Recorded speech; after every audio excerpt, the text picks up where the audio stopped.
Okay, everybody, welcome to this webinar from Technos on the subject of is our energy infrastructure ready to deliver net zero emissions? Thank you all for joining us today. By way of introduction, my name is James Wallin. I'm the editor of the Utility Week website. A couple of housekeeping points to start off with. If you hear a fire alarm, I suppose that means that your house is on fire, so you should probably go and deal with that. There's not much I can do about it. The only other thing to mention is that today's webinar is being recorded. A few people who want to watch aren't able to be with us live, so just to make you aware that this is being recorded. We certainly encourage your questions to the panel, and the second half of today's webinar is going to be all coming from questions from you. But please don't feel that you have to wait until that point to submit a question.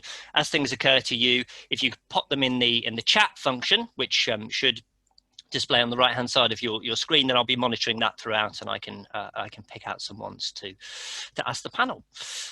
I'll introduce the panel in just one moment and hand over to them for some introductory comments. But just to set the scene of today's webinar, now you should all have received the policy paper that was put together by Technos, and you may have seen a story on that in Utility Week this morning. If you don't have a copy, then please let us know and we'll send it on to you.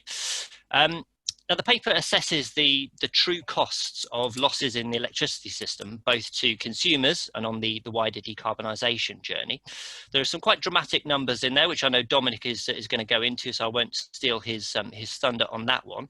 But clearly, this is a very live topic as we await the Rio 2 price controls for the energy networks, the long-awaited energy white paper that is apparently due for publication next month, and of course we are just over a year away now from the COP26 summit in Glasgow. So Technos have some recommendations for Ofgem and government, which again I won't go into in too much detail because I know Dominic is going to talk about that. But they do centre around the need for distribution companies to be more accountable for these losses, and also to clearly communicate in their business plans the carbon cost of business as usual approaches to fixing this problem, and the same for more innovative approaches.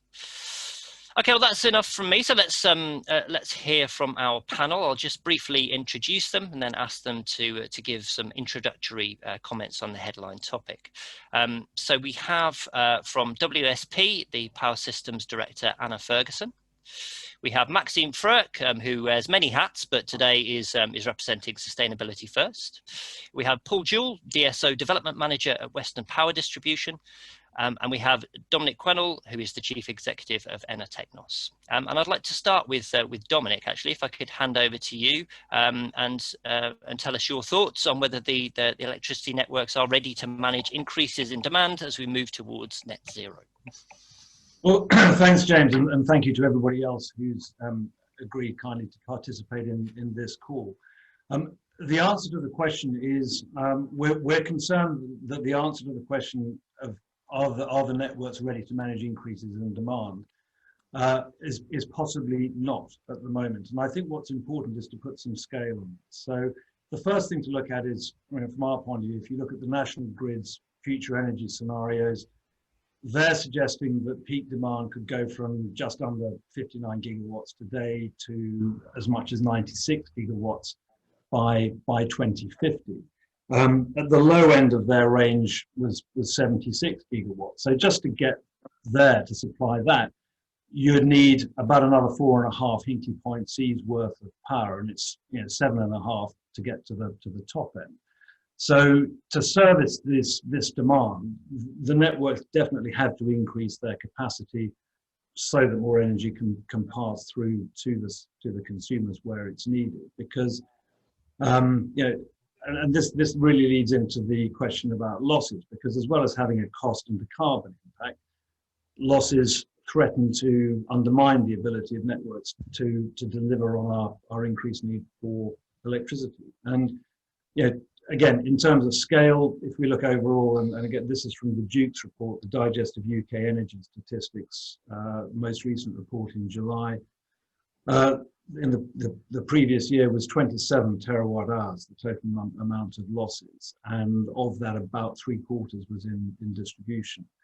And apart from the cost of that, and based on Ofgem's societal cost of losses, that's about 1.3 billion a year, there's the carbon cost, because 1.5% of this country's entire CO2 emissions are directly attributable to losses in transmission and distribution, let alone being enough to power about 7 million homes. So we think that this is it's a big problem. But it's not an inevitable problem. There will be some losses always. They definitely can't be eliminated. But they can be reduced, we believe. And there are innovations now, innovative solutions in grids which can be incorporated in the very near future and beyond, which will help to reduce losses, help to deliver more capacity, and help to reach the net zero target. So our position is that we're pleased that the new regulations coming out of Ofgem are likely to encourage that, but we need to make sure that they're followed through. Okay, brilliant. Thanks very much, Dominic. And if I could come to you next, Anna. Oh, hi. Yeah, so I'm Anna Ferguson. I'm Power Systems Director for WSP, and we're doing quite a lot of support for the DNOs at the minute on the price control, and we were also involved in a piece of work last year for the ENA around technical losses. So I think the first comment, having worked, working quite closely with the DNOs, is that they are doing a lot of work in this area, and I think they're trying very hard to ensure that electricity networks are ready. It's clearly a hugely complex problem because, especially at lower voltages, we've got large uptakes of LCTs and predicted uptakes of electric vehicles and heat pumps. But it's still not completely clear how big the scale of the uptake will be. So there's a lot of scenario modelling and scenario planning being done, a lot of complex modelling being done by the DNOs. So, there's a lot of uncertainty in the area, and there's a lot of work being done for ED2 around the uncertainty and the modelling. And so completely agree that, the case needs to be made within the price control. Flexible solutions are part of the answer in terms of being able to connect more and being able to connect more especially at low voltages or the lower voltages, but clearly there are disadvantages because the more you use your network, the higher losses get. If you're maximising the assets and therefore reducing the amount of capital investment, then you have this trade-off in terms of increasing losses on the network. And one thing that we recommended, and it is being followed through, I believe, in the price control, and there's certainly an emphasis from Ofgem, is that the CBA is critical, so that, although you may be able to reduce your capex by not replacing cables and so on, there's a life cycle cost to that. And if you do the CBA properly, you can fully take into account the cost of losses over the life cycle of the project, and potentially then properly justify increased investment in the network to reduce losses. So that's something that we are very keen on doing, and I think if we go and look at the draft determinations for transmission and gas, there's quite a lot that we can learn there. We've been reviewing those determinations in detail. In that, the case really needs to be made by the operators very clearly and using the data very carefully in order to justify these investments. And rightly or wrongly, and whether or not the companies did this properly, there's certainly things to be learnt where within ED2 we can do this better. We can really use the data to make the case for these increased investments. And we hope that if we put in strong business plans into ED2, that we'll be able to justify the investment, and that Ofgem will see that favourably. So certainly a very interesting time, and lots to be done. Brilliant. Thanks very much, Anna. And perhaps if I could come to you now, Paul, to get a DNO perspective. Yeah, that's fine. I'm Paul Jewell. I'm the DSO Development Manager for Western Power Distribution. So my job's all about transitioning us from being a DNO to a DSO into this new style of operation. So I'm quite busy with that at the moment. But also low carbon technologies and losses fit into my area. my remit. So I think there's a few things to pick up on. I wish losses weren't called losses. It would be so good if they were called running costs, because whilst we'd love to completely get rid of, we can only get rid of them by switching the network off. So there's a volume of them that's required. Yes, we want it to be an efficient volume. I'd like it to be less than about 7% that it is now. I'd like it to be less, but where do we go? 50% in reduction still takes you to 3.5% losses. So I love that. And I think what I found on losses, and I think I'll talk firstly about losses and secondly about, if you like, net zero. What I liked about losses was in the last price control period, in the ED1 period, Ofgem required us to submit a losses strategy. So it was really good that all the DNOs were asked to write down what they were doing about losses. And the other thing, tying into what Anna was saying about CBAs, was that we had the societal cost of losses published. Lots of people argued whether it was too high or too low. To me, it didn't matter. It gave us a marker. It gave us a point that we could look at all our interventions and decide whether or not they made sense for bill-paying customers. And that's sense over the 40 or 50-year asset of the life, which I think is really important, because you have to start to do the balance, I suppose, and the discussion about whether current customers or future customers should be the ones paying for upgrades to the network. So there's a lot of work in there, but that societal cost losses was really good for sort of hanging all the CBAs from a standing starting point. And in our losses strategy, we were looking at uprating cables, we were looking at uprating transformers, proactively going to areas of the network and replacing assets, and that all went into our business plan, and that was all accepted and carried through into what we're doing. Now, I really hope that in our ED2 submissions, when we carry on doing more of that, we'll have the same good fortune, if you like, that in the basket of what we're doing, it's all accepted, because it all helps.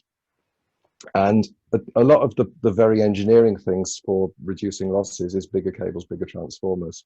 I'm actually talking about cables, I suppose I should plug Technos, because we have got a plan to use their fancy new cable when it finally gets developed. It's a step change from, I suppose, just building bigger to building different, in that a capacitive cable is a completely different way of running the electricity network from where we used to be. So when we're working with them, we've helped advise them since they came along with their first cable sample to us and said, what do you think of this? And when we've got a cable that is that we believe we can use operationally, we're going to put it in the ground on a network and show that it works. So that's quite useful, but everything else will be about making networks bigger. And that ties me back into the carbon plan. And are we ready to deliver net zero emissions? We're not ready for 2050 yet, but then we've got 30 years of build between now and 2050. So as long as we can keep ahead of what we're doing, we'll be okay. The network has got some scope in it already. There's some meat in the network. We spotted that certainly in our area, because generation was probably the first thing that came from the carbon plan. The sort of decarbonisation of heating and transport being the way to reduce carbon emissions, and decarbonised generation.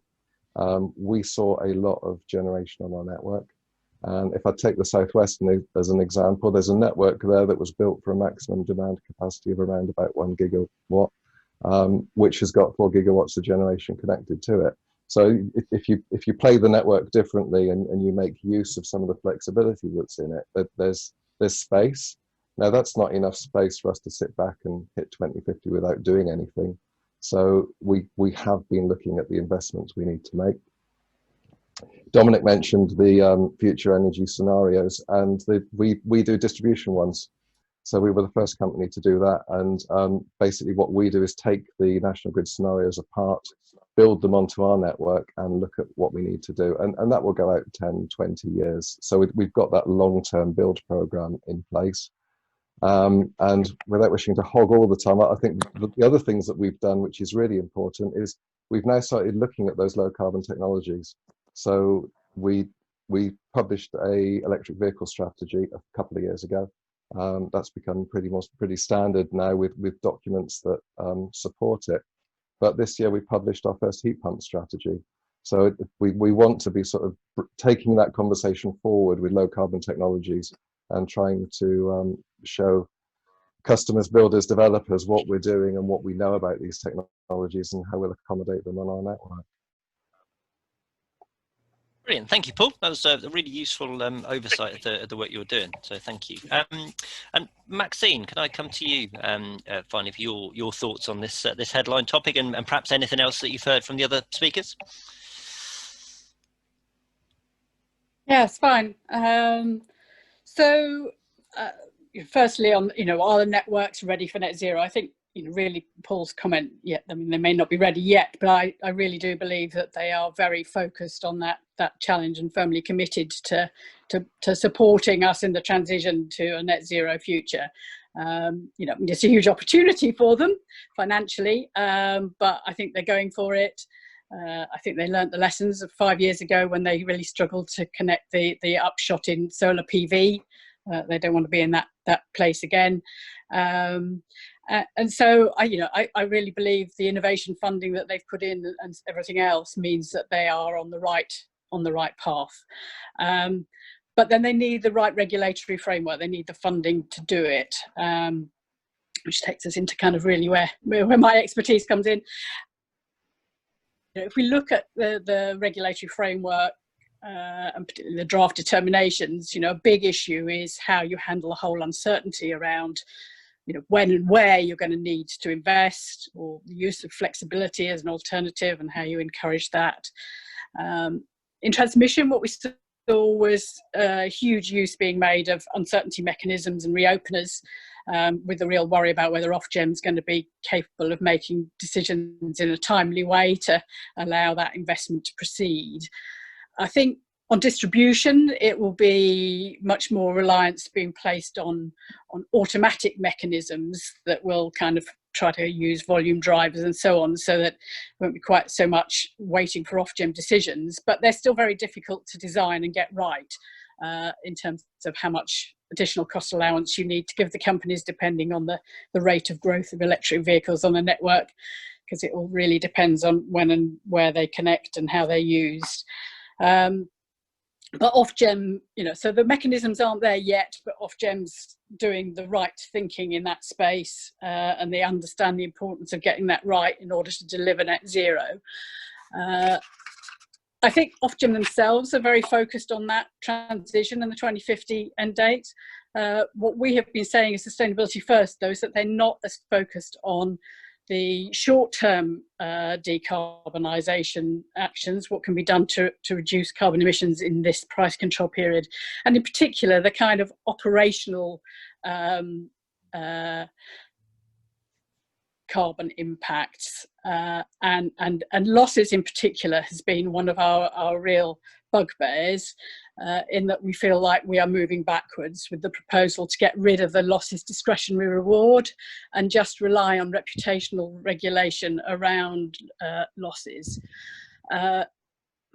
Obviously, you can do your CBAs and get your money into the business plan, but our worry is that once the money's in the business plan, companies, this is my old skeptical regulator hat, have every incentive to then try and make efficiency savings by deciding that after all it doesn't quite wash its face to use this more expensive kit, and they're going to go back and use the basic kit.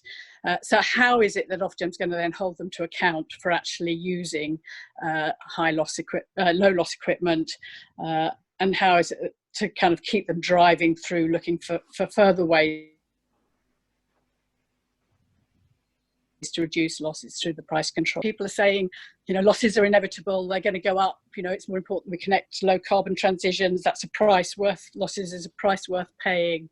But as we've talked about already on this call, the level of losses at the minute, 6-7%, the analysis that WSP produced talking about that, going up 10-15%.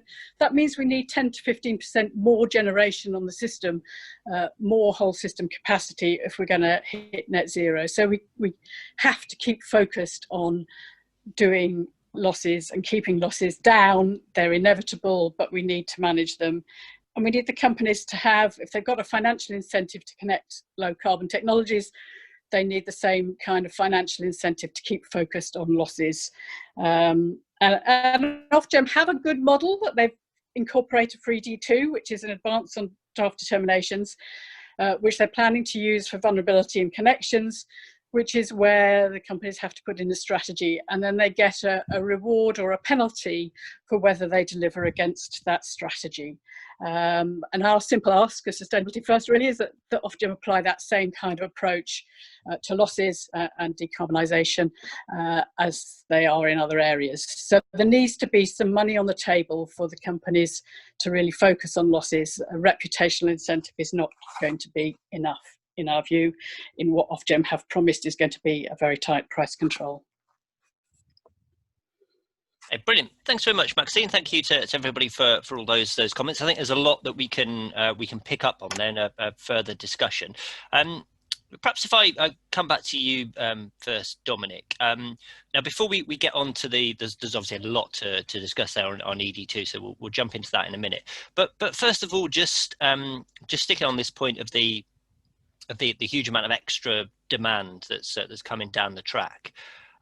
So I mean, what is the risk that we could run into a capacity crunch in our energy system? Well, I think that the risk, James, comes from things happening faster than are being forecast in the first place. And if you take EVs, electric vehicles, as a beginning point on that, the forecasts of how quickly that's going to happen are, frankly, all over the place. But the one consistent thing is that they almost invariably have undershot when you look back a year or two. And the National Grid's own solar, I've got my crib sheet here, they're forecasting that the UK stock could be 10.6 million by 2030, 36 million by 2040. And by 2050, the amount of energy required to get them moving is between 81 and 87 terawatt hours. Now, that is an absolutely humongous amount of energy that has to be provided. So I think that there are bound to be crunch points. You've also got the complexity there of where you're going to have more people starting with EVs, which generally is tending to be in cities because people are thinking about clean air. But that's where it's hardest to charge them because hardly anybody has off-street parking. So I think that these are the things that all need to be discussed and discussed very openly. And I think, from an Ofgem point of view, when DNOs come with proposals to reinforce grids in order to provide more power for EVs, then they need to be very open-minded about that. And I think they've tended to be open-minded, but much more so. And one of our concerns is that I think that sometimes in Ofgem there's a greater fear of giving some or providing money or letting people spend money on what may become stranded assets, than there is a fear of people not being able to get their cars charged or their homes heated or whatever. And I think they need to be a little bit more, if I can say, daring about that, and say, look, that's a price worth paying. If this goes back to Maxine's point. If a DNO has put in some funds and then they decide to backtrack, well, okay, kind of, because what's more important is that they have the funds to spend if they need them. But what we are apprehensive about is Ofgem turning down projects because they say, no, you may not use that, so you can't have the funding, and that's a worry, and that can exacerbate a capacity crunch. That would be my view. Okay. That uncertainty point, I think, is an interesting one. It's probably one that we'll keep coming back to. Paul, I'd be interested to get your point of view. So we've talked about some trigger points here for increased demands. Now the EV question, as Dominic pointed out, there's various different projections of it, but it seems fairly inevitable we're going to get to that point at some point. It's just a case of how long that's going to take. With decarbonisation of heat, I suppose that question is much more up in the air as to which route we're going to go down to decarbonise heating, across 28 million homes across the country. You mentioned your heat pumps strategy, and I wondered whether, just anecdotally, you could tell us something about the learnings from that in terms of the different scenarios you're looking at going forward. Yeah, I think that, yeah, you're right. Heat pumps is more difficult than electric vehicles. And when we wrote the heat pump strategy, we wrote it as a follow-on, if you like, from the electric vehicle strategy. It's got the same broad statements and broad views in it, which is that we will model, we will keep ahead, we will upgrade networks. We are ready to accept the connection of LCTs full stop, whether that be like electric vehicles or heat pumps. Tying in with what Dominic said, that there is then, if that's our public view, is connect your LCTs, we're ready for you. The view we then take back to Ofgem is we can only say that if you let us invest in the reinforcement that's required. And a lot of the reinforcement that we need for electric vehicles or heat pumps happens on the low voltage networks. High voltage networks we can be more flexible with, there's more inbuilt capacity. Low voltage networks, cables down the street of housing estates are where we need to be. And the history we've got in the ED1 price control is that Ofgem were happy to support the socialisation of the overlaying of those assets. So I think we're in a good place. Whether we need to do more. Now, moving to heat pumps specifically, yeah, we haven't seen much yet. Electric vehicles, I'm pretty happy that the numbers that Dominic were talking about are going to come along. If you look at adverts on the TV, you see adverts for electric vehicles. I haven't yet seen adverts for volume house builders suggesting that we should all have heat pumps. The consultation that came out, the smart homes, future homes consultation that came out, that looked at banning gas heating from 2025. I'd love to see that come through and become legislation, because we see two ends of the same market. Volume house builders building to cost will build what they know and what current customers are expecting, which tends to be gas-fired central heating. You need to get the more bespoke eco-home designers who are designing a net zero future, if you like, on board to be looking at heat pump installations. We haven't seen the big move yet. I think the other difference between heat pumps and electric vehicles is that if you're lucky enough to have the money to buy a brand new or nearly new electric vehicle, you can sit it outside your house or sit it on your driveway, and it's something to look at and like the fact that you've sunk some cash into it. Changing a gas boiler for a heat pump probably doesn't have that same wow factor. And in fact, one of the other things that we found was that if you take our current housing stock, once you get past issues of insulation quality and thermal ability to take a heat pump, we've also found that if you've got a gas central heating system with microbore piping, which a lot of the sort of late 80s, early 90s, 2000 systems have, sometimes that isn't compatible with heat pumps and the volume of low heat water that needs to travel through the system. So in the heat pump world, it's not as easy as nipping out to a car showroom and thinking, oh, I can swap my current one for a new one and coming back with an EV. With a heat pump, there's a whole host of changes that need to happen in your house. So that there's a lot of, I think, push that's needed to try and convert customers before we get to 2050. Okay. Thanks, Paul. Yeah, all good points. So I have to say, though, of the people I've encountered who have heat pumps in their houses never miss any opportunity to shout about it. So, but point taken. Anna, if I could come to you on this. So we've talked a bit here about the risk of stranded assets and communicating that need. And this is not just to Ofgem, but to government and to the wider public as well, as why we need that investment ahead of need. So how are you advising companies to handle that argument? How do you put that forward?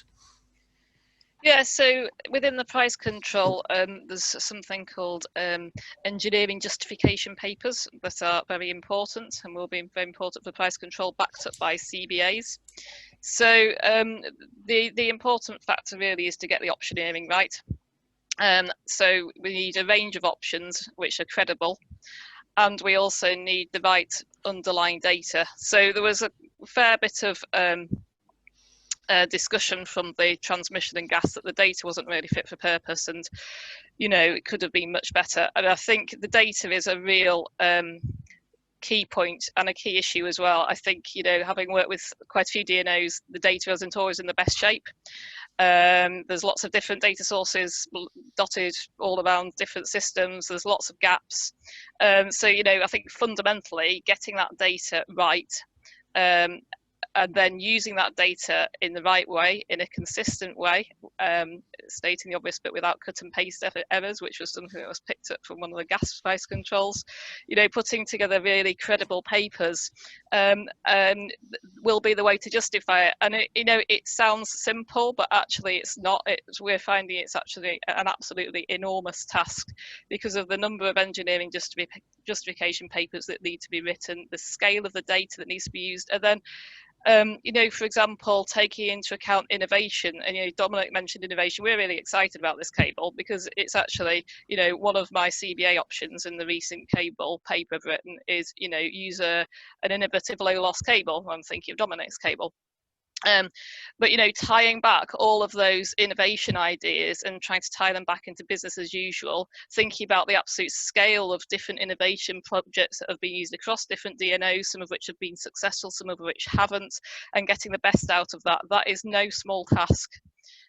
So yeah, I think there's a lot to be done really at sort of grassroots ground level just to do the analysis and to get it right.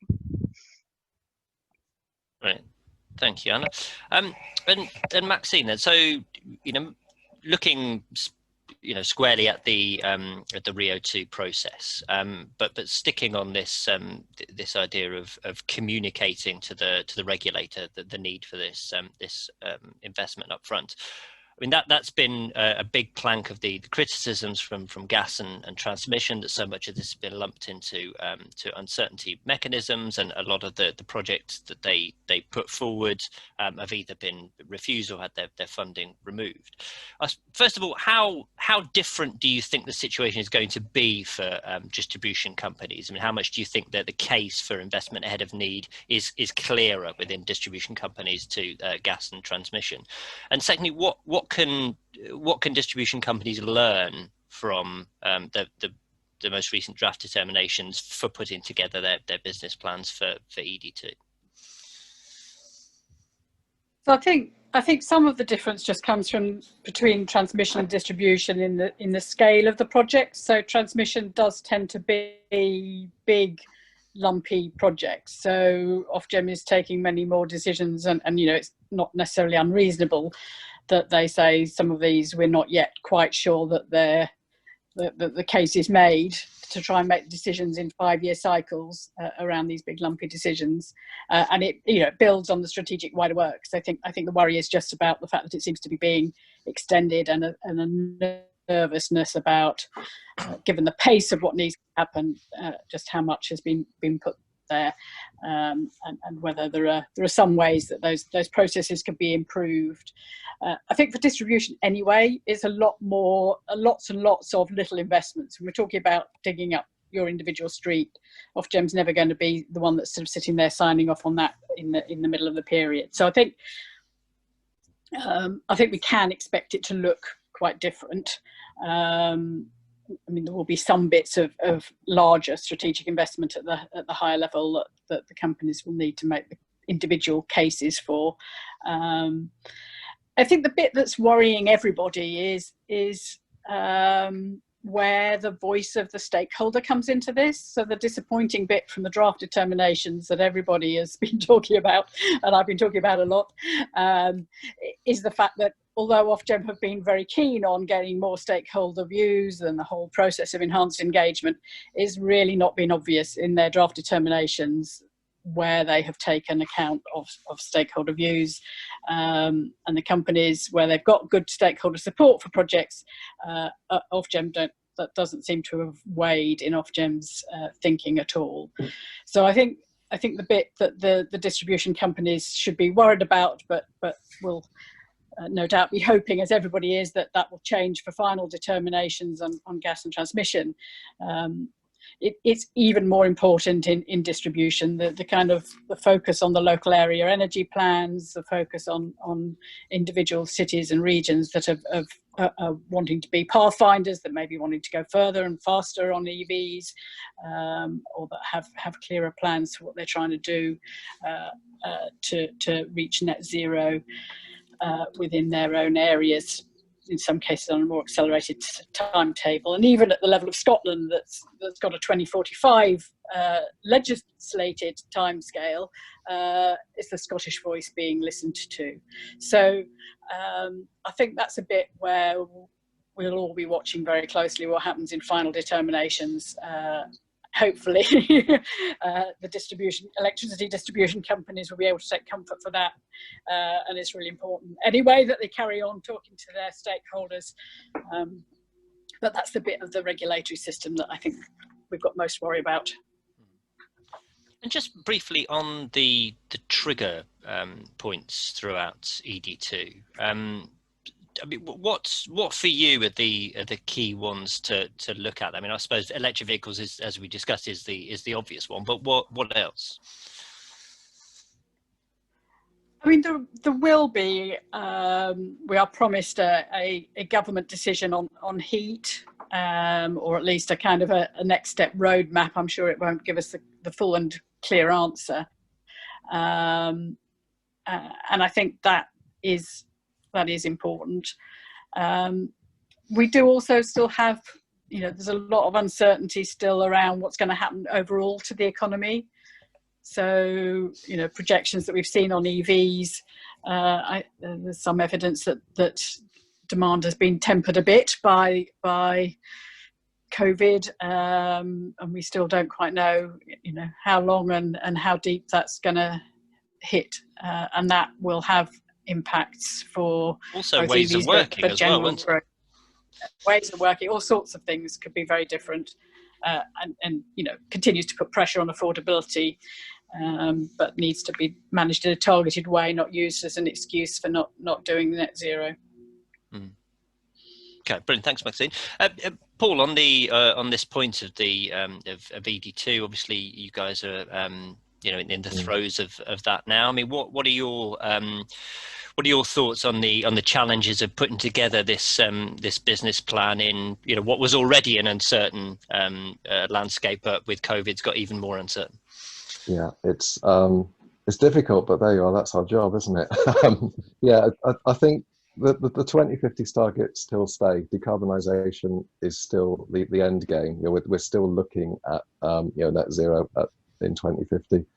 I was asked a question last year when it changed from 80% reduction to net zero of what does that mean for you? And my reasonably simple reply was, well, not a lot, because 80% decarbonisation is a huge increase in the use of our assets anyway. So whether it's 80 or 100, there's not a lot of difference in the sense of looking out into the future. I think what we're doing at the moment for our ED2 planning is, I mentioned that we did those distribution future energy scenarios that take the national grid work and sort of tailor it for our local areas. This year, we've taken that down to a further level for the local enterprise partnerships, the local authorities, and looked at what their individual plans are. So the way that we're analysing and using those scenarios now includes the will and the desire, if you like, of different local authorities and different cross-local authority groups. It's useful to do that. It comes with, I suppose, a little bit of a health warning. Maxine was saying that Scotland are looking at 2045. We got some local authorities that would like to be net zero at 2030, 2035. And when you look at that, you realise that you're actually squashing the investment that you'd have put over the next 30 years into the next 10 years or the next 15 years. So you're really accelerating the amount of work that needs to be done. And recently, one of the bigger towns in our area came to us and said, what would be the effect of 70,000 electric vehicles and 100,000 heat pumps on your network? And it's huge, obviously. Roads need to be dug up, cables need to be laid, transformers need to be changed. And when you sort of worked out in a very rough sense, the scale of what you're doing, you don't think, well, if I do it in 1 year, it's almost impossible. If I do it between now and 2050, it's relatively easy. If I do it between now and 2030, then it's a bit of a stretch. So I think we need to temper our plans on that basis. I think the key thing for us, though, is knowing that endpoint. We don't want to be putting in assets now, if you like, in a 5-year price control period that take us to the end of 2030, when what we really need to have done is put in a bigger asset 2050.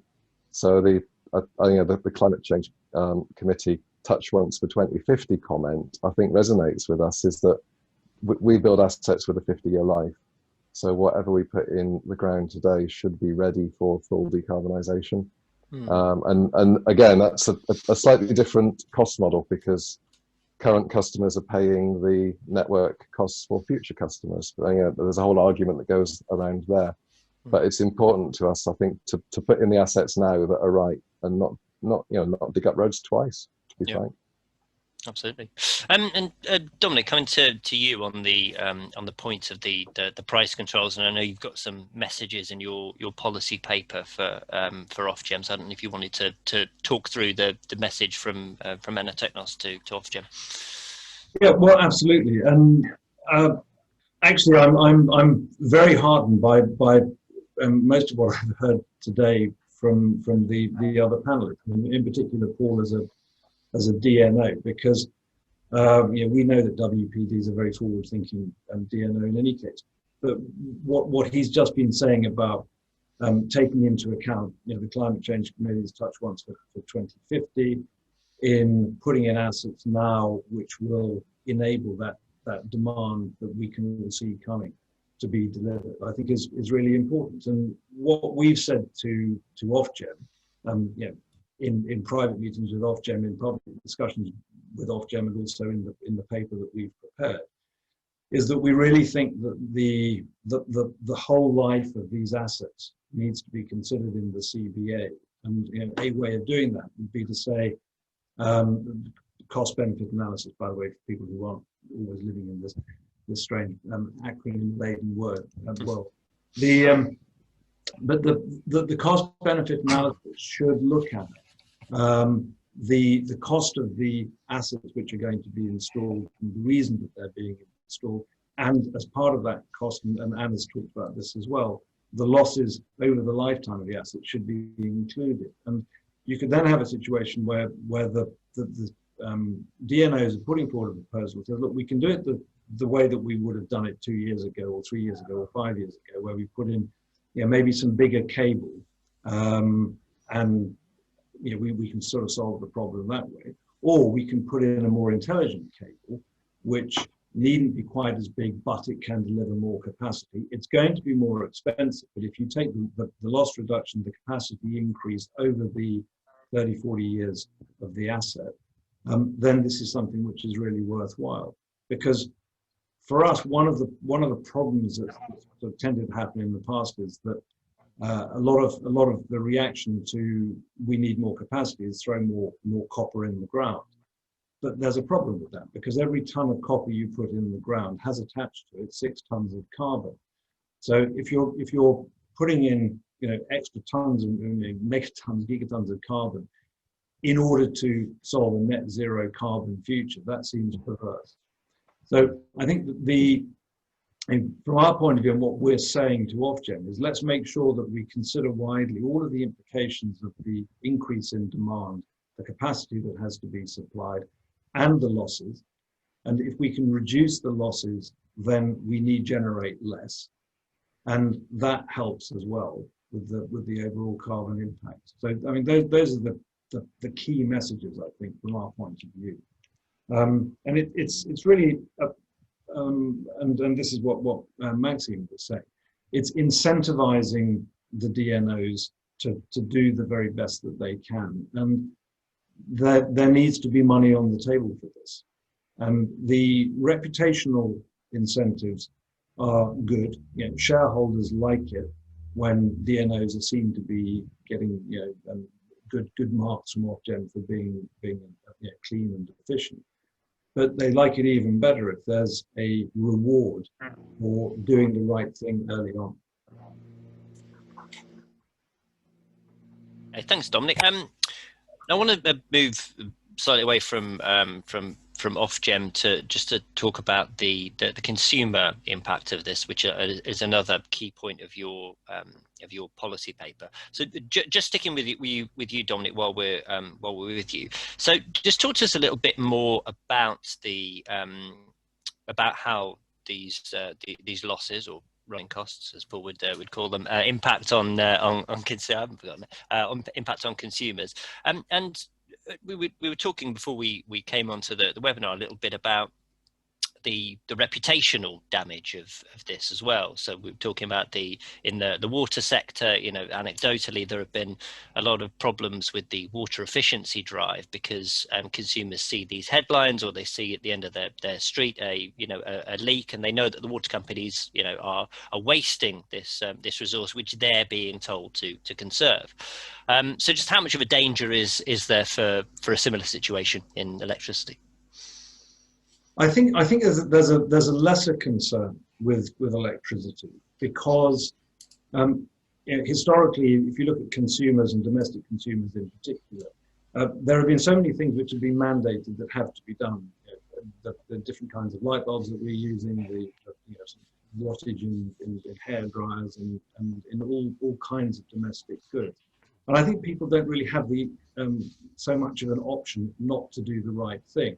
Whereas with the water companies, yes, I mean it's a constant refrain in my household. Teenagers telling me to turn off a running tap while I'm brushing my teeth because don't I realise? And so they've got the message, and that's important. But with the electrical demand, I think there's a lot more mandatory work that's already been done. So I don't think that the losses part of it is really in most consumers' consciousness at all. I just don't think they realise. I mean, when I talk to people who are not in any way attached to this industry, and I conversation with friends and relatives, I say, do you know how much we lose? They're always shocked, but it doesn't at all have the reaction. Well, in that case, I'm going to see if I can go and dig out some of my grandmother's 100-watt incandescent bulbs and stick those in. That doesn't. You don't get that reaction. Mm. So I think that the losses is interesting as a single topic because it's something which is discussed within the industry, but it's just not understood outside it. Mm-hmm. And even I dare say with some of the parliamentarians that we've had meetings with, and we've talked about losses, and it's been something that they simply weren't aware of. And these are even people who are on the select committees that are looking at phase, for example. So I think getting the awareness of this problem out as far as them is a very good start. But in terms of the impact that it has on consumers' behaviour, at the moment, I would say it doesn't have very much at all. Mm-hmm. Okay. Anna, and keen to get your thought as well about these these quite dramatic figures about the impact on consumers, and to what extent the networks can utilise that in putting forward the case for that investment in stopping those losses. Yeah, I mean, I think I agree that losses, they are high and they do have an impact, but I think what you also got to remember is that it's not quite the same as water. It's not just a question of fixing a leaky pipe. We're connecting more LCTs and more customers, so there's always this kind of balance. Yes, we want to minimize losses, but not at the expense, for example, of being able to connect more low carbon technologies, and that is also in the interests of consumers. So I think it's just important to get this balance, and I think it's really important to be able to educate parliamentarians and so on losses and the complexities, because I would argue that it's a lot more complicated than in the case of water. As I say, it's not just fixing a leaky pipe. Yes, it'd be great to put in a more innovative cable with lower losses if that wipes its face in terms of CBA. And I think I would just like to briefly come back to the CBA, if that's okay. I think just one message to Ofgem, and there is a CBA working group, but CBAs can be done in all sorts of different ways, and there's lots of inputs to the CBA.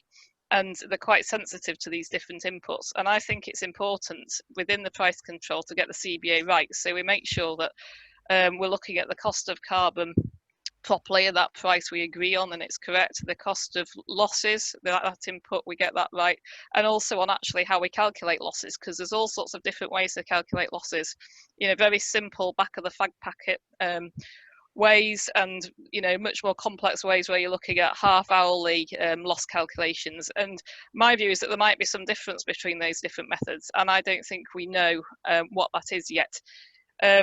So I think losses are important, but there's a trade-off, and we should get the CBA calculation right.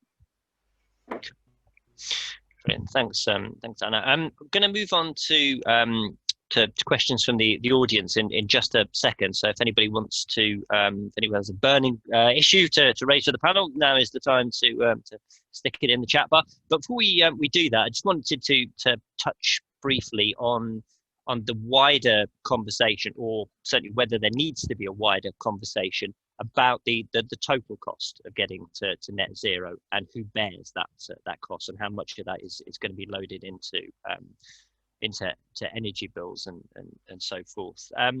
Maxime, keen to get your thoughts on that one.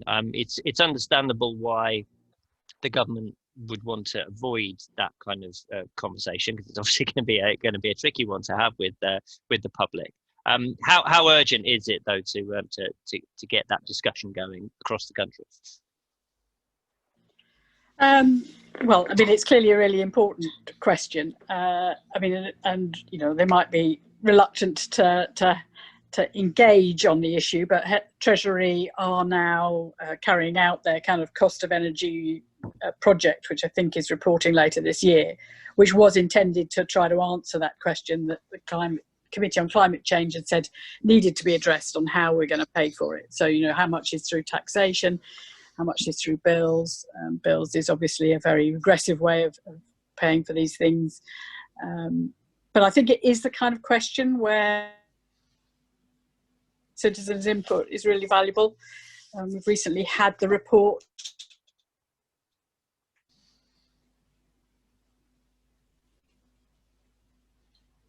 out from the group of 100 plus Citizens Assembly, and they had a strong message about fairness in there, but they didn't really get into the question because they weren't asked it of how one should pay. So I do think they should look at that kind of model as a way of having that conversation.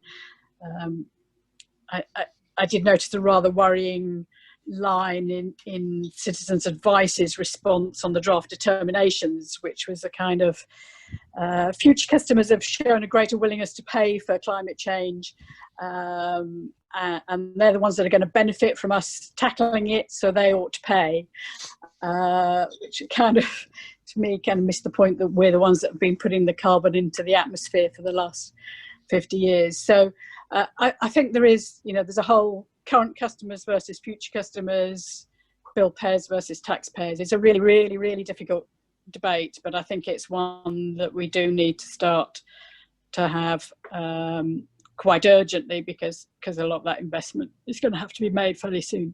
Mm-hmm. Brilliant, thanks, Maxine. And same question to you, Paul, if that's all right. Yeah, it's it gets a little bit out of the distribution world, but I'll have a go at it. So I think whenever we put assets on the network, it's the distribution use of the system customers, the GEOS customers that pay for it. So you're automatically focusing on existing electricity customers for all of your investments. Now, we're asset companies. We have assets that last for 50 years. So an element of what we put in the ground today will still be being paid for, if you like, by those future customers. I think what Maxime's right is that where do you go with funding? Do you keep loading up your GEOS customers with the increased costs of the work that's need to be done to make the network ready for net zero, or do you spread the net wider? Taxation might work, VAT might work, road use charging might work for electric vehicles. The only other one which I've got, which is very contentious and would certainly give the regulators something to think about, is what about gas customers? could gas customers be paying for the future network that's required? Almost, I suppose, a redundancy cost of the gas network is that what those gas customers' usage would pay for is part of the infrastructure and electricity. I've got no idea how you'd run the mechanics of that. I might put that back to Maxine with her regulatory background, but I've still got no idea how you'd run that. But it's a question of where do you send the price signals to your average customer? Are your customers going to expect to see their electricity bills going up for decarbonisation, or would they expect to see the price of gas going up for decarbonisation? Are we trying to educate people away from carbon fuels, or are we just rigidly sticking to making the customers that use one specific asset paying for the improvements in that asset? No, so it's a really interesting point. I would love to hear the gas network's response to that. Well, let's move on to some questions from the audience then. So we've got a couple that have been submitted live, so please keep them coming. We had a few that were submitted beforehand, and there were a couple specifically for you, Paul, but I think it'd be good to get the rest of the panel's response as well. So, two questions really, but broadly around the same point of what you're seeing from other DNOs. So, is the awareness of distribution losses in the network widespread, and how are DNOs in general seeking new solutions to that, and also to increasing the capacity for public or private EV charging infrastructure? So quite a lot in that question. Yeah, no, there is. To take the losses bit first, the work that was done in ED1 and the challenge that was set by Ofgem in ED1 has worked in this area. We've all produced losses strategies. We're all incentivizing, if you like, work that we're doing on our network. But one of the key things is that through the Energy Networks Association, our trade body, we set up a technical losses working group. So we are looking at what we can learn from each other as DNOs. We're looking at whether CBAs work in one company or not in others. And it's interesting because Ohm's law doesn't change. The way you calculate losses doesn't change from one network to another, but with the different costs that we have per meter or kilometer of cable or trenching or whatever, you get different answers to those CBAs, and it's good to understand that. I think the other thing that's happened in the losses area as well is that the European Union Eco-Design Directive for transformers has helped, because we now buy transformers that are more energy efficient than the ones we bought at the beginning of ED1. When you start looking at the energy efficiency of a brand new transformer compared to some of the ones that are very old on our network, and I'm talking pre-1958 transformers, ones very much at the end of their life, it now became cost effective to take them off the network proactively. And that was, I suppose, another good step change within the business, that we're now saying to people, firstly, losses is important, but secondly, it's important enough that we are taking old assets off the network early to see the advantage that 40 years of payback of a new asset is going to give us. So I think that's all been really useful. That was the first bit, wasn't it, losses? No, and there was something on electric vehicles, wasn't there? You're on mute, James. Sorry, yeah, I was on mute. Yeah, there was another one on EV charging infrastructure and just in general how the DNOs are working together to increase the capacity to. Yeah, I think we did a project called Electric Nations. It was 700 electric vehicle users a few years ago. When it was running, it was the biggest in the world, and it looked at the charge behaviour of those customers. To boil down what we learned into two really important things. We learned that electric vehicle customers don't charge their cars every night. So that's important. We don't need to add up 7 kilowatts per house when we're designing our network, so we can accommodate more chargers on an existing network. And the other thing that we learned was that customers will respond to tariff signals. So if there's a supplier tariff which will encourage them away from peak times, they will normally take the opportunity to use it. So customers that can charge at night at home, and taking Dominic's point that that's not central London customers, but customers that can charge at night at home will do that. they then aren't really much of a problem for us. They're away from our peak time. They're making use of some of the troughs in our network. So we're happy. I think where we go next is what do you do for people that need to charge at car parks, people that need to charge. There was a question popped up about HGVs and depots, people that need to charge at fleets. And I think for there, we will be adding extra assets. We're looking at how you can put, if you like, a megawatt of capacity into a car park to support either local authority charging for car parks, or it could be office or depot charging. The interesting thing for us on electric vehicles, though, is when you look at motorway service areas, and that is an area that we started, but the other DNOs are with us on this, is that how do you support the government's Project Rapid ambitions for motorway service charging? Motorway services, they're often, whilst they're on motorways, they're often in the middle of nowhere because they've been built where there's spare land on a motorway. And you look at capacity indications for them for 2050 of maybe tens of megawatts. So we're in a situation where we'd be building the sort of network that we build for the substation at the edge of a small town. Totally different to what we'd ever envisage putting at motorway services. We're looking at that. It's likely to be 33 kV connections. It's likely to be bigger, meatier connections. But the key thing for us in that is we don't want to build a small infrastructure now for what the motorway service might want for their next 5-year plan, and then have to go back and say that's not good enough, we need to overlay it. Because you want to lay a cable once. Back to Dominic's comment about the amount of CO2 that laying cables in the ground generates. On a financial model for LV cabling, I would suggest that for every metre of cable we put in the ground, it's £10 for the cable and £100 for the trench to put it in. So you don't want to be redoing that civil works twice and overlaying cables. Brilliant, thanks, Paul. Okay, so let's look at some of the questions that are coming through live then. So Dominic, if I could direct this first one at you. So doesn't the intention to increase loadings on the networks increase the need for low loss equipment rather than seeming to create a barrier to it? So just repeat that question again, James, sorry. So doesn't the intention to increase loadings on the networks increase the need for low loss equipment rather than seeming to create a barrier to it? Yes, I don't think it does create a barrier to it, and it does. We do need more of it. I mean, I think one of the issues with the system at the moment is as we get closer to full capacity, the losses increase, and these are the I²R losses. And as cable is used more or has more load on it, it heats up more, so you get more resistance. You get more voltage drop, you have to put more amps in to deliver the same amount of power. And I think that this is an area where the innovation part of the piece comes in really strongly. Because if you can have more efficient systems, and Paul was talking about the transformers, have made a big difference. But if you can get more efficient systems in earlier, you can enjoy the benefit of the efficiency for longer. And sooner.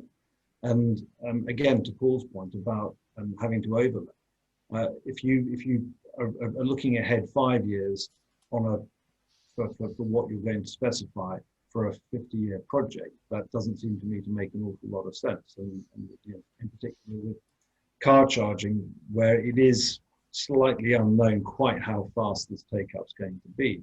But what we know for sure is that it's mandated. It's 2032. When the last new internal combustion engine is going to be sold, and delivering the energy for its replacement is something which we can clearly see. So yeah, I mean it's a relatively low voltage answer, but it is absolutely imperative that this infrastructure gets upgraded well in advance of need. Thank you very much, Dominic. Anna, if I could direct another, also by the same questioner, John Parsons, has asked about, does the fact that customers pay for the losses via their supplier charges create a barrier to funding to the DNOs if they act to reduce losses?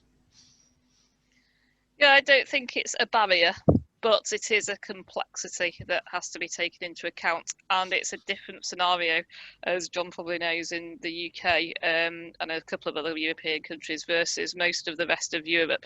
I think to change that would be an enormous task. So yes, in some ways it's not absolutely ideal, but that's why, you know, talking about the CBA and making sure that you know, we can get the investment and justify it through the CBAs is essential. And I think if I can just touch on the point about the DNOs being interested, or, you know, prioritising losses. I was sat on the ENA working group on losses for about a year, and there were certainly people, quite a few people within the DNOs are absolutely evangelical about reducing losses, you know, from an environmental perspective as much as anything else. And we're really, really, you know, a lot of people, that was their job, you know, within the DNOs had invested in particular people within the organisation to look specifically at losses. And there was some great work done by the group in terms of sharing of information, sharing some really technical stuff about how losses were calculated and so on. So although, you know, coming back to the first point, although, you know, it's paid through the suppliers' bills, I don't think it's a barrier, but it does add complexity. Brilliant, thank you. And Maxine, I'd be interested to get your thoughts on that point as well. Yes, I mean, it's in an ideal world, we're very far, because it's so hard to measure losses. You know, that's what an economic regulator would design an incentive so that you know, the DNOs were properly taking account of that, even if they're not the ones that are kind of physically having to go and buy the electricity to kind of make up for the losses. They'd have a kind of financial incentive. You know, winding way back, that was what we used to do, was a kind of incentive that applied a kind of cost to the amount of losses, so that then as they go through and making day-to-day decisions, the DNOs are properly thinking about losses. Now, I think rightly we've moved away from that because the difficulties in measuring it accurately were too hard, though I think more effort on measuring something that is such a big part of the costs of the system is one thing that we haven't talked about, and I would like to see a little bit more emphasis on. But, you know, in the absence of the DNOs paying for it, we're not going to change that system, as we've just said. I think it's quite hard to put a firm quantitative output incentive onto the companies when it's hard to measure. But I'd like us to be moving in that direction. Okay. Thank you, Maxine. I'd like to stick with you for another question that's come through from Judith Ward. And she's asked, DNOs will have access in the future to granular smart meter data once they agree their privacy plans with Ofgem. They will also have access to better data on export and spill. How much difference could smart meter data make to better measurement and monitoring of distribution losses? So I suspect you're going to need to ask others on the detail of that. I mean, you know, my sense is that it must make a huge difference, and we are now seeing, I think 4 out of 6 have got their privacy plans agreed. So that data, which is really important data for the companies, is coming through. It must help them, but I know from the WSP report that it was suggesting a little bit that it wasn't necessarily the solution to everything, but I can't see why it wouldn't be hugely valuable. I can offer something on that if you want, James. Yeah. During ED1, we did an innovation project called Losses Investigation, because certainly in the early stages of our work, of our first ever losses strategy, it was based on Soane and Imperial College work, which was very theoretical on how losses appear on the electricity network. And we being proper engineers, we thought we'd better go and measure it and see what we could find.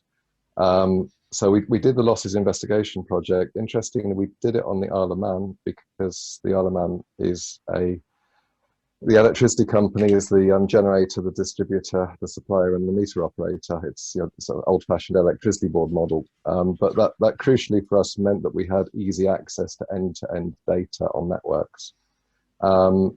We found that a lot of the theoretical work that had been done was reasonably good.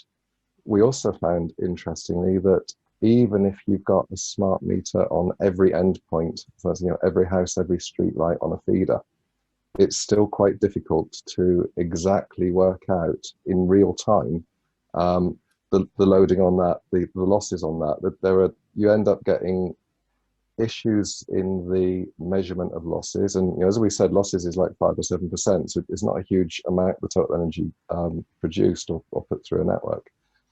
You get issues where just the timing differences between different meters mean that you're not actually measuring exactly the same thing at exactly the same time. I think it showed we were looking in the right direction for losses. It did show that even with 100% penetration of smart meters everywhere and at every endpoint, it was going to be difficult. Now that led us to put in actually the tranche 3 of the Ofgem losses discretionary reward. One of their questions was, tell us how you'd create a measured incentive for losses in ED2. And our reply, which ties in with the WSP work, was it's going to be difficult, and you're going to put more effort into creating a measurement system than you are for the relatively small level of overall reduction in energy supplied or transmitted across your network. So I think smart meters definitely have a place. What smart meters are going to do for us is they're going to help us highlight where on our LV network we've got high capacity and pinch points, which is back to Dominic's comment that if you run the network near capacity, you have more losses. If the smart meters help us identify those so that we can go and uprate them or change the network running arrangements, that's useful. Actually using them to measure 8 million customer endpoints plus all the streetlights, et cetera, on our network is actually a step too far, I think, for the smart meter. And Anna, is there anything you wanted to say from your research? Yeah, I mean, I agree with all that. I think just to add to that, smart meters also consume electricity, and as Paul said, when the amount, relatively speaking, that you're measuring in terms of losses is quite small, if different meters are consuming different amounts of electricity in order to actually take the measurement, that also adds to the inaccuracy. But I think, we welcome more smart meters, and most of the DNOs were keen to have more measurement, and the more measurement you have, the more you can do with it. But we're never going to get to the point where a financial measured incentive is going to be accurate, and there were all sorts of issues with that and unintended consequences, which we definitely didn't recommend. Thank you. Dominic, if I could come to you for a question that's come. It's quite a long question, but basically it's talking about as generation becomes greener, the carbon impact of losses could be reduced. So, what's your view on whether total losses will increase or reduce along the path to 2050? Well, I think that this is a comment that's come up before, and I'm not certain this is the question here, but I heard it raised by somebody saying, well, if we're losing more of the cleanly generated electricity, it doesn't matter so much, does it? And the response was, well, it does, because you actually should be using more of that, not just accepting that you can lose more of it without having to throw more coal into a furnace. But I think overall the ambition needs to be consistently to try to reduce losses and to get the power to where it's needed. It's also very much key that, and we're doing this now, that we've got a much greater proportion of renewable energy coming into the system than we've ever had before, which of course creates its own issues of intermittency, and then that leads on to discussions about storage. But I think that total losses should continue as a proportion of the electricity generated to reduce. The absolute number of losses, of course, is going to go up, because if we're adding, just take the EVs, 81 to 87 terawatt hours of power required by 2050 to power electric vehicles, then of course there are going to be a greater gross number of what's lost. But as a percentage, we can still continue to focus on bringing that percentage down. So I think that you've got to be careful with measuring losses and saying, oh, this is bad because we've got more losses this year than we had last year. So that's an entirely bad thing. But ignoring the fact that the actual energy demand has gone up by and supply has gone up by a considerable amount. Percentage-wise is what we've got to look at. There's a proportion of the energy that's generated and not delivered. We need to keep a really laser focus on that. Okay, thanks, Dominic. Anna, being interested to get your thoughts on that point as well. I think it's very hard to say, to be honest, and that's a bit of a cop-out. But it really depends on, I think, how much LCT we end up connecting, especially at the low voltages. If you're getting these massive uptakes of electric vehicles and heat pumps, then we're clearly going to have an issue because we're going to be having to use those parts of the network more flexibly. A lot of the losses arise from there and so on. But, as Paul said, that may not come to pass, at least in the sort of medium term. And so it feels as though the proportion could stay, around the same level. We're using the network more flexibly, but we're going to use our CBAs to make a case to put bigger cables in or more innovative cables. So, I mean, my guess is it could stay around the same. And, the proportion will definitely increase if we don't do anything and we just connect lots and lots of LCTs and the scenarios are high, but then I'm sure that we'll be offsetting that with more investment. Thanks, Anna. Paul, I want to come to you for one question, which I'm going to read verbatim so that I don't misinterpret it. But it says, by 2030, 2040, what are likely to be the relative costs of using a generation/distribution network with approximately its current capacity to trickle charge large amounts of distributed storage so that peak demand can exceed capacity versus increasing generation distribution capacity? That's a good question. I like that question. There's an interesting wrinkle in the world of storage in that network operators are not allowed to own it and operate it. So it's very much seen as a thing which I suppose the regulated asset owner shouldn't be in. So we won't be having storage on our network, but what we will be doing is we will be asking customers to help us manage the network, help us reduce peaks or maybe increase troughs. Using whatever means they've got. Now that might be turning down their demand, turning up their demand, turning on or off generation, or either doing both with storage. So I think that there's a role for it. It will help. I'm reading the question again. Relative costs of doing one against the other. I don't think it's a case of one against the other. I think it's going to be a bit of both. And I think that there will be space for storage on the network. There will be space for that sort of flexibility model. But with the increases that we're expecting to see with low carbon technologies and the sort of carbon plan, the use of the electricity network will carry on increasing. So I think that it helps us, but it doesn't give all the answer. I think if I take it as a sort of at the home model, we've done a bit of work with an eco-home provider in South Wales. And they're looking at providing properties with heat pumps, rooftop PV, battery storage and EV charging. And they in an old sense, what we would have done is we would have added up the rooftop PV and the EV charging and the heat pump demand and said, oh, this is terrible. It's a huge load on our network. Whereas what they've showed us is that it doesn't take a lot of management, which I think is where this gets at with the trickle charge.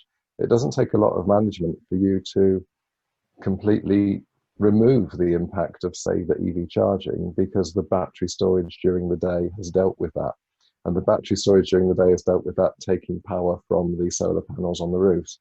As you end up playing a model which I know part of the development is social housing, so they're predicting energy costs for the tenants. They're predicting models where energy costs drop into the future rather than go up, because they make better use of their systems.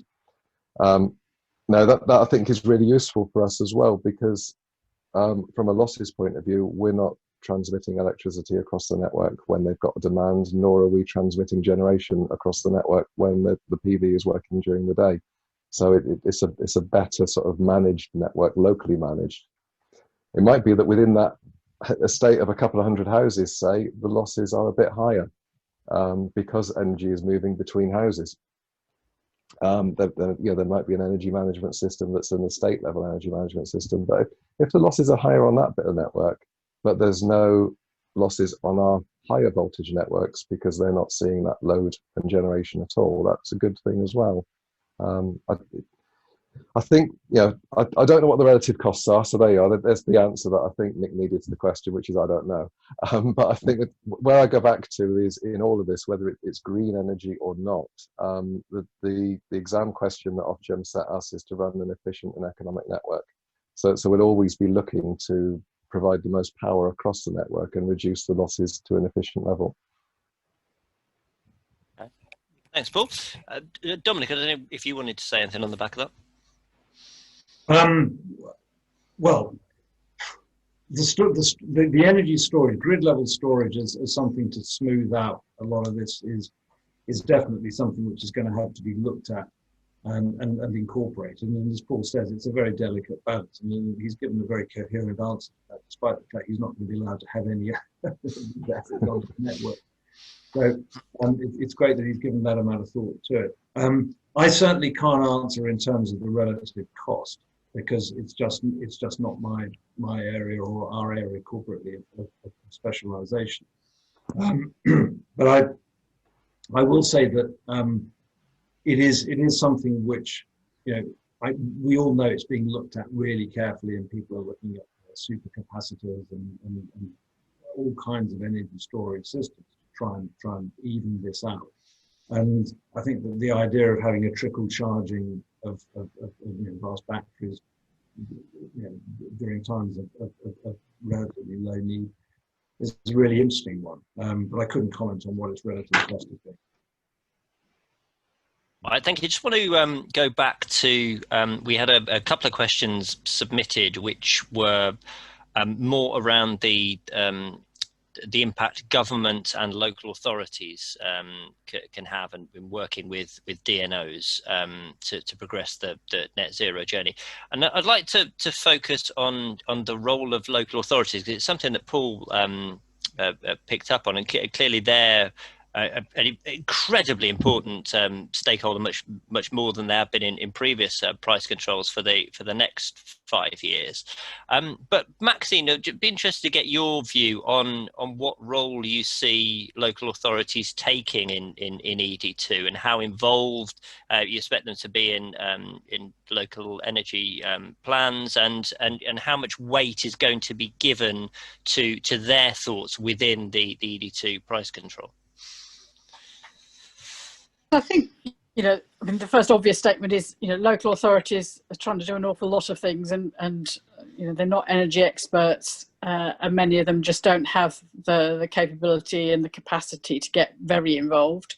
Some of them do, and have made energy a priority, and I think those ones probably one would expect to be working quite closely and kind of providing some good role models of how that kind of local area energy planning might work well going forwards. So I don't think we're going to have detailed local area energy plans for every local authority in the country as part of ED2. I would hope that we have a couple of, a number of good worked examples that have been a sort of joint initiative between the DNOs and the local authorities. I think, the question then is, how much weight will Ofgem give to those, and there have been. There's been a bit of work going on about, what are the benchmarks, what kind of level of evidence does Ofgem need before it will start to take account of that. And I think it's important not to set the bar too high there, but that thinking has been going very well. And in fact, the Scottish Government have done some good thinking, because they obviously have an interest as well. There's a lot more work. The local authorities in Scotland have had an obligation to do some of this stuff for a little while, so they're a little bit further advanced. and I think, as well as the kind of level of evidence, which I think Ofgem's right to say it's no good just saying we've got an aspiration to do this all by 2030 when you haven't really thought about what it means. Then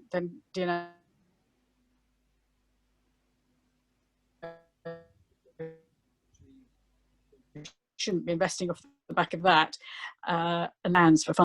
But the other bit that Ofgem seem to get their knickers in a twist about is practically democratic boundaries for local authorities don't neatly align with with DNO boundaries, and so you're going to have all customers in a DNO area paying for the ambitions of Bristol, let's say, that's not fair because the customers of Bristol are the ones that are benefiting. I think when it comes to climate change, we're all benefiting, so I really don't think Ofgem should be worrying about this sort of democratic boundaries question. And if there are a few cities or local authorities that are genuinely able to be pathfinders in this space, then I think that benefits customers at large, and Ofgem shouldn't worry about that angle of it. Having the right level of evidence, yes, that's important. And I think we will see some local authorities getting very involved, and some that will come over time. They're just not there yet.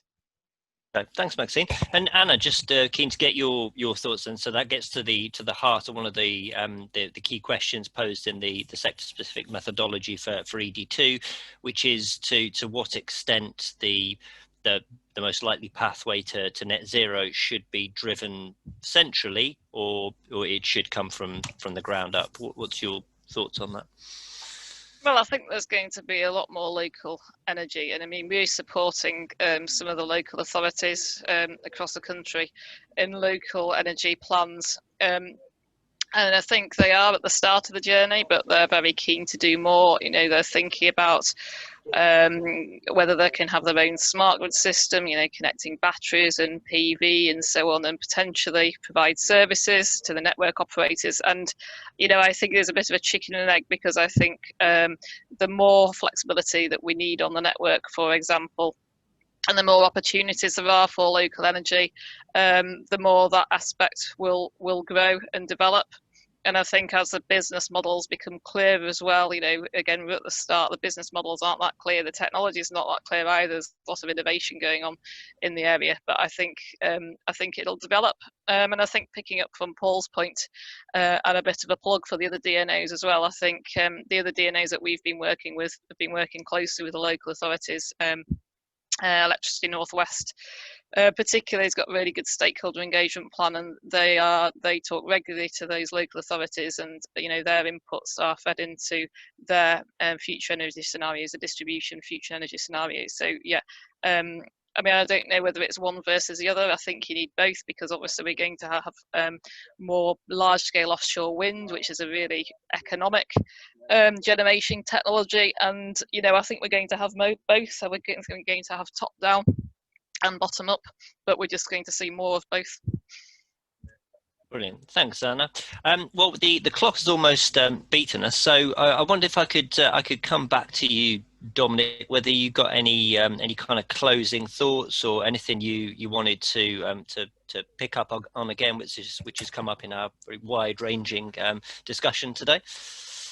Yes, well, the first thing I want to do is thank everybody who's participated and the people who've asked the questions. They've been really interesting thoughts shared by the panelists, and very good questions and answers to those questions. I think that my key sort of takeaway from this is that first of all, losses are a sort of a hidden secret. We've talked about them very openly and among ourselves, but it's not something that's widely recognised as being a thing that causes problems. And I think that is a matter that we should bring to the attention of more people who are scrutinising what Ofgem is doing, scrutinising what BEIS is doing, and scrutinising what the DNOs are doing. I am encouraged by a lot of what I've heard from the panelists about the seriousness with which the DNOs are taking the question of losses. I still have I sort of harbour the view that a lot more measuring could be done there's a lot of losses which are estimated, but if you actually measure them, I think that if you can measure something, you can act on it, and you can reward it, and if it's doing well, and you can penalise it if it's not doing so well. I think that some financial incentives on that score from Ofgem in the final EV2 would be valuable. But overall, I think that what we have to do, and everybody seems to be agreeing to this, is that we have to focus on providing the capacity to enable net zero carbon. And if we don't think about that now, we're not going to be in a position to help that in 5 and 10 years' time, let alone in 30 years' time. And the clock is ticking, not just on this call, but on the road to net zero. For 2050, it's only 30 years away. It's a very, very short time indeed. And the electricity network is going to be absolutely fundamental to enabling net zero to be achieved. Brilliant. Thank you very much, Dominic. Thank you also to Paul and Anna and Maxine. I hope everybody enjoyed the discussion, thought some fascinating points raised. So thank you very much, and enjoy the rest of your day. Thank you. Thanks. Bye. Bye.